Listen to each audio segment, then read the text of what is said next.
భారత రాజ్యాంగంలోని ఆర్టికల్ 224 నిర్దిష్ట పరిస్థితులలో హైకోర్టులలో అదనపు మరియు తాత్కాలిక న్యాయమూర్తుల నియామకాన్ని సూచిస్తుంది. దాని నిబంధనల వివరణ ఇక్కడ ఉంది. క్లాజ్ 1 అదనపు న్యాయమూర్తుల నియామకం. పరిస్థితులు: హైకోర్టులో పనిభారం తాత్కాలికంగా పెరగడం లేదా కేసుల బకాయిలు ఉన్న పరిస్థితులతో ఈ నిబంధన వ్యవహరిస్తుంది. రాష్ట్రపతి చర్య: ఈ కారణాల వల్ల తాత్కాలికంగా న్యాయమూర్తుల సంఖ్యను పెంచడం అవసరమని అనిపిస్తే రాష్ట్రపతి చర్య తీసుకోవచ్చు. సంప్రదింపులు: నియామకాలు చేసే ముందు రాష్ట్రపతి తప్పనిసరిగా national judicial appointments commission (NJAC) ని సంప్రదించాలి.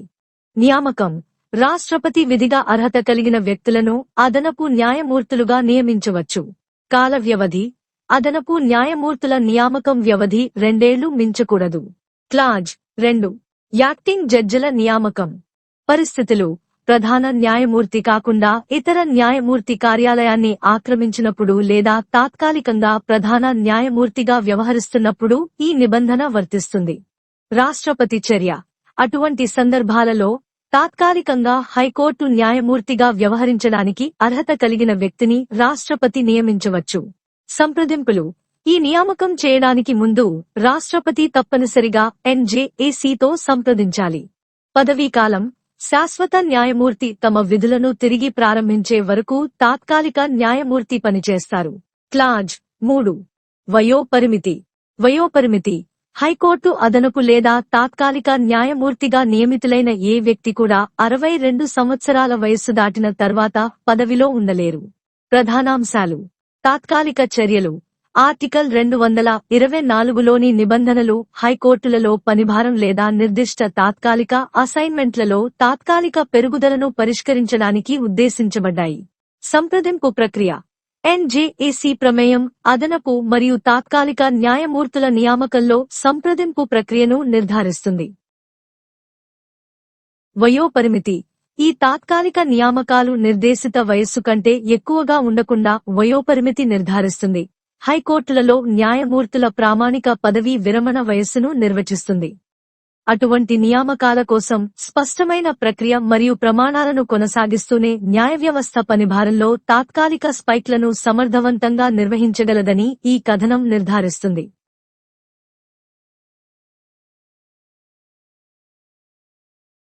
భారత సంవిధానము. భాగము 6. రాజ్యములు. అధ్యాయము 5. రాజ్యములలో ఉన్నత న్యాయస్థానములు. ఆర్టికల్ 224. అదనపు మరియు కార్యకారి న్యాయాధీశుల నియామకము. 1. ఒక ఉన్నత న్యాయస్థానము యొక్క కార్యకలాపముల తాత్కాలిక పెరుగుదల కారణమునగాని, అందలి పని బకాయపడిన కారణమునగాని, ఆ న్యాయస్థానపు న్యాయాధీశుల సంఖ్యను తాత్కాలికముగా పెంచవలెనని రాష్ట్రపతికి తోచినచో, రాష్ట్రపతి జాతీయ న్యాయపర నియామకముల కమిషనును సంప్రదించిన మీదట తగిన అర్హతలు గల వ్యక్తులను ఆ న్యాయస్థానము యొక్క అదనపు న్యాయాధీశులుగా 2 సంవత్సరములకు మించకుండా ఆయన నిర్దిష్టపరచు కాలావధి వరకు నియమించవచ్చును. 2. ఒక ఉన్నత న్యాయస్థానము యొక్క ముఖ్య న్యాయమూర్తి కాక అన్యుడగు ఎవరేని న్యాయాధీశుడు హాజరులో లేని కారణమునగాని, ఏదేని ఇతర కారణమునగాని తన పదవీ కర్తవ్యములను నిర్వర్తించజాలనప్పుడు, లేక ముఖ్య న్యాయమూర్తిగా తాత్కాలికముగా వ్యవహరించుటకు నియమింపబడినప్పుడు, రాష్ట్రపతి జాతీయ న్యాయపర నియామకముల కమిషనును సంప్రదించిన మీదట తగిన అర్హతలు గల వ్యక్తిని స్థాయీ న్యాయాధీశుడు తన కర్తవ్యములను పునర్గ్రహించు వరకు ఆ న్యాయస్థానము యొక్క న్యాయాధీశునిగా వ్యవహరించుటకు నియమించవచ్చును. 3. ఉన్నత న్యాయస్థానము యొక్క అదనపు లేక కార్యకారి న్యాయాధీశునిగా నియమింపబడిన ఏ వ్యక్తియు 62 సంవత్సరముల వయస్సు పూర్తియైన తరువాత పదవియందుండరాదు. The Constitution of India. Part 6. The States. Chapter 5. The High Courts in the States. Article 224. Appointment of additional and acting judges. 1. If by reason of any temporary increase in the business of a high court or by reason of arrears of work therein, it appears to the President that the number of the judges of that court should be for the time being increased, the President may, in consultation with the National Judicial Appointments Commission, appoint, duly qualified persons to be additional judges of the court for such period not exceeding 2 years as he may specify.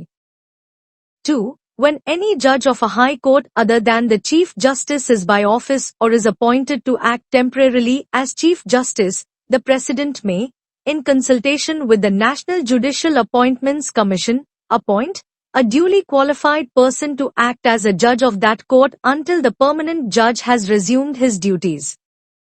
3. No person appointed as an additional or acting judge of a high court shall hold office after attaining the age of 62 years.